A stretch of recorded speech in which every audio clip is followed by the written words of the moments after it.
Kakek tua itu tersentak, berdiri dengan kaku, memiringkan lehernya, memutar tubuhnya hingga patah dan tak bernyawa. Warga panik dan berteriak. Namun, kembali terdengar suara gending kutukan itu dengan suara yang keras dan cepat.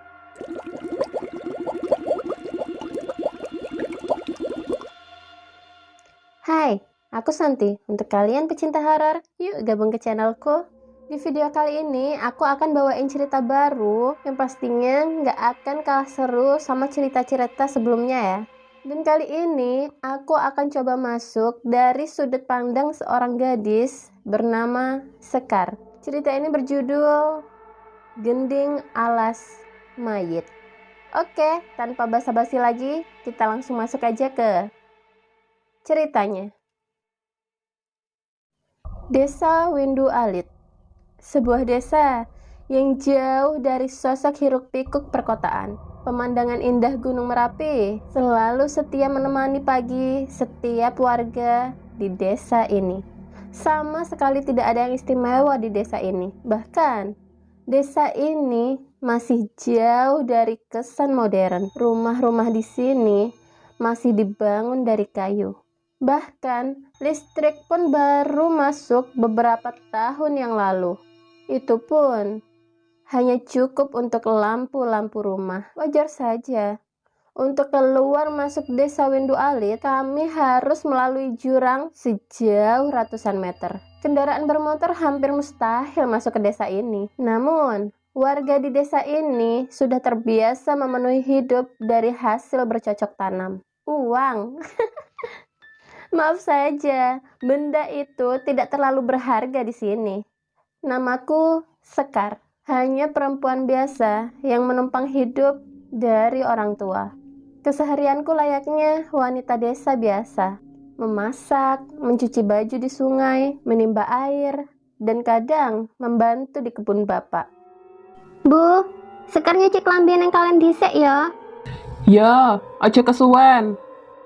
Aku mengangkat cucianku segera menuju sungai. Semua hal di desa ini terlihat biasa saja, selain sebuah pantangan yang harus dipatuhi oleh warga desa ini, yaitu untuk tidak memasuki satu tempat terlarang di perbatasan desa. Warga menyebut tempat itu dengan nama Alas Mayit. Dek Sekar, mampir. Nggih, Bu. Tak nyuci baju dulu. Ucap Bu Retno yang sedang bersih-bersih di teras rumahnya. Warga di sini memang sangat ramah.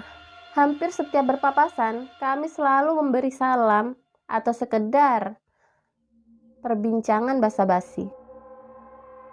Duh, Mas, piye iki? Terdengar suara wanita berbisik dari balik pepohonan. Tanpa sengaja, sedikit perkataannya terdengar olehku. Kok iso dadi koyo ngene? Terdengar suara seorang pria membalas ucapan wanita itu. Aku mencoba menghampiri, namun seperti sadar akan kehadiranku, mereka segera berlari meninggalkan tempat itu. Ya sudahlah, aku juga tidak tertarik dengan urusan orang itu. Aku menyiapkan pakaianku dan segera mencucinya di sungai. Tak jauh dari tempatku juga, terlihat beberapa ibu-ibu sudah lebih dulu sampai di tempat ini. Sekar, keawanan toh? Nggih, Bu. Mau Ibu ndawuhi nulungi masak dhisik. Ya wes, tak pamit duluan ya Sekar. Nggih, Bu. Ngatos-atos. Tanya salah satu ibu di sana.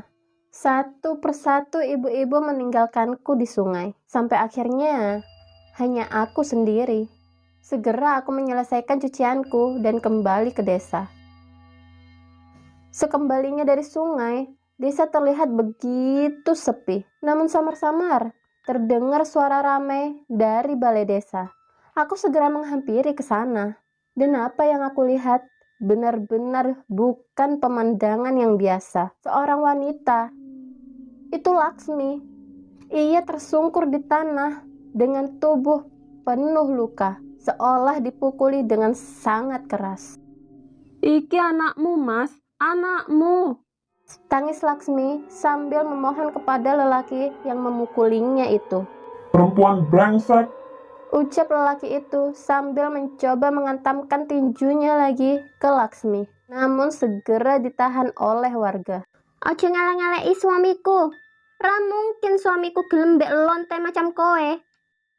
Ucap istri dari pria tersebut, Aswangga, sang juragan ternama di desa ini. Wes, pateni wae.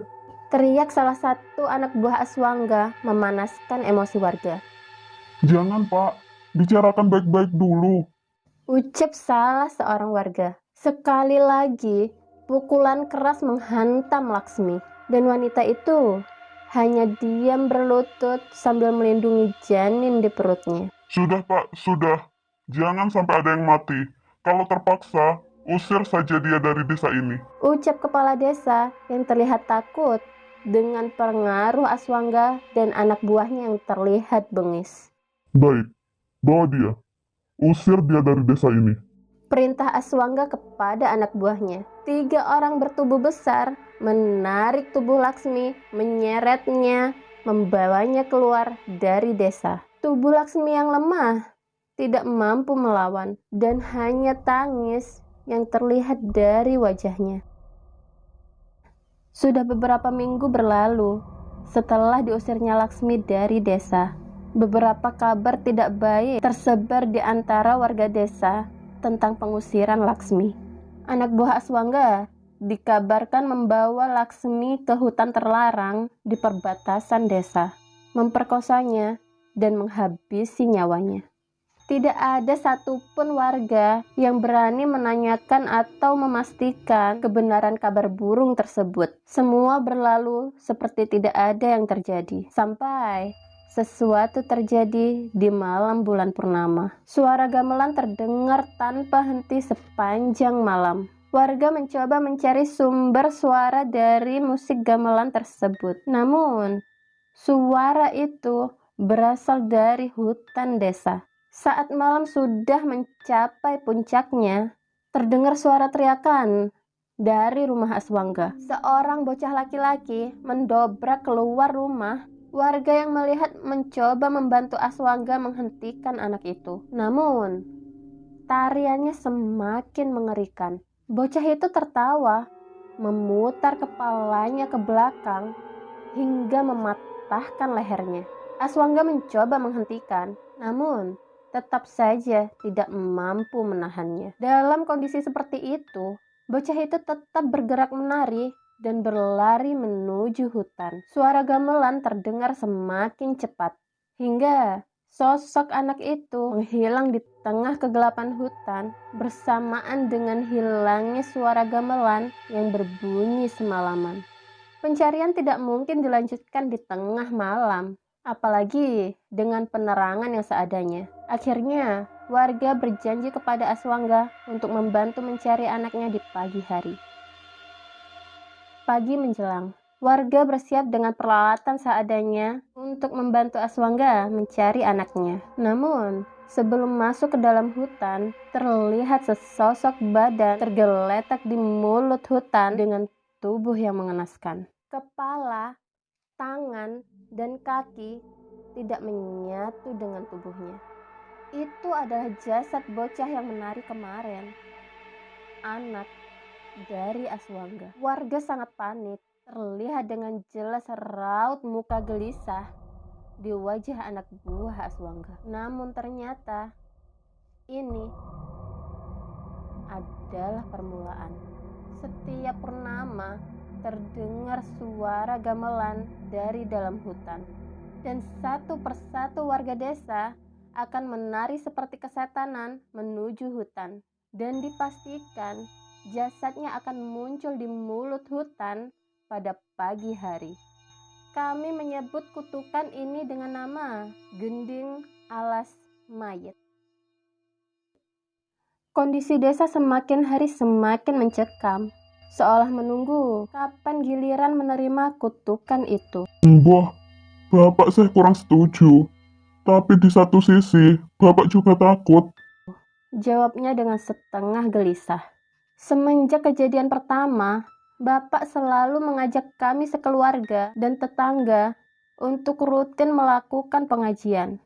Hal ini tidak cukup untuk menangkal kutukan ini. Namun, Bapak selalu bilang, kalaupun kita tetap jadi korban, setidaknya kita membawa bekal pahala dari hal baik ini. Malam mulai datang. Suara gending terkutuk itu mulai terdengar. Warga mulai berkumpul di mulut hutan.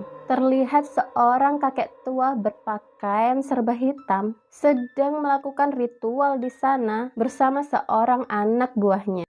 Bu, kuwi to orang pinter. Tanyaku kepada Bu Retno yang juga berada di sana. Iya, Sekar. Kok ketoke medeni yo? Orang pintar itu menyelesaikan ritualnya dan berdiri dengan perlahan. Ketemu, demit kuwi ana ning alas. Ben tak serep mrene. Ucap kakek tua itu. Dengan segera, kakek tua berjalan ke dalam hutan dengan membawa sebuah keris di genggamannya. Rasa tegang menyelimuti seluruh warga yang menunggu di mulut gua. Cukup lama, sampai akhirnya suara gamelan perlahan menghilang dari pendengaran kami. Pak, ora krungu maneh. Apa Mbak berhasil?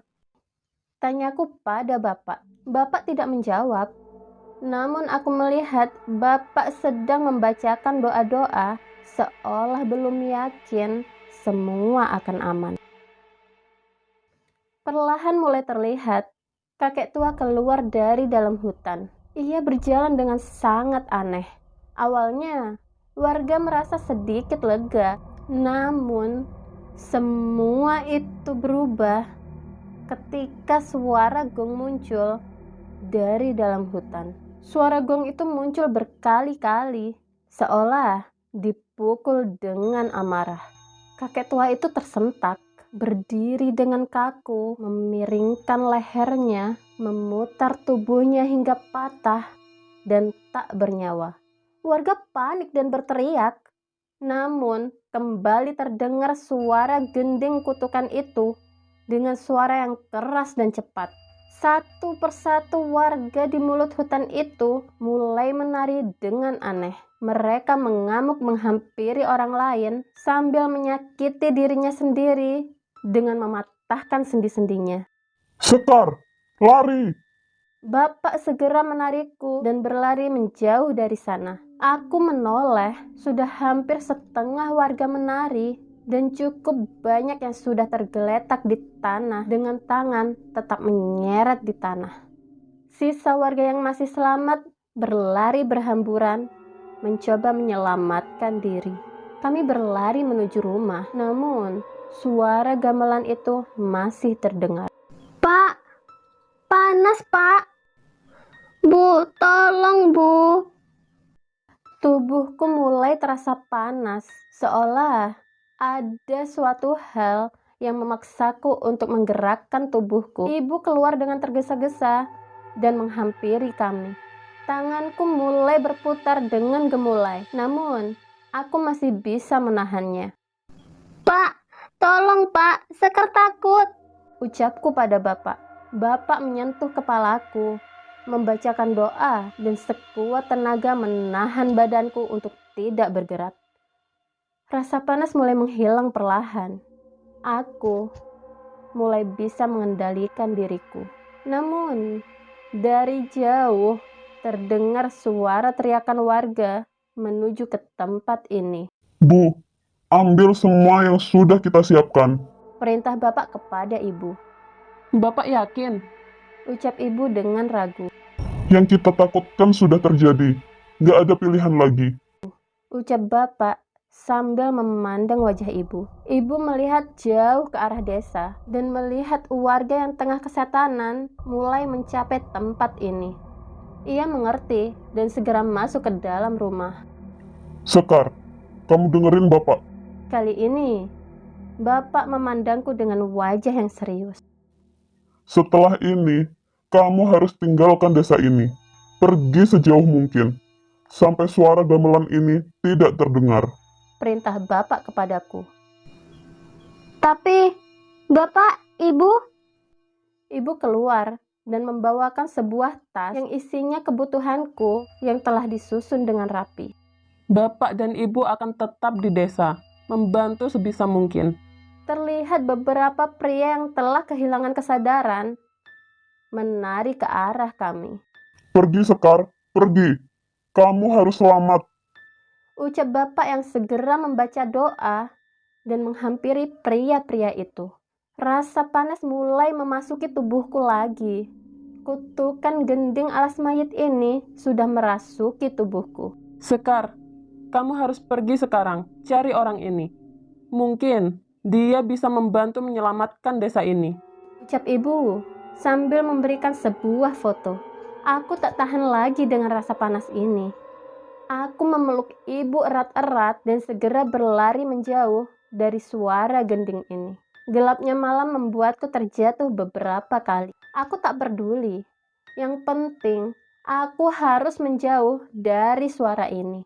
Sudah semalaman aku berjalan menjauhi desa. Matahari sudah mulai terbit. Suara gending alas mayit sudah tidak lagi terdengar. Malam ini, aku selamat dari kutukan itu.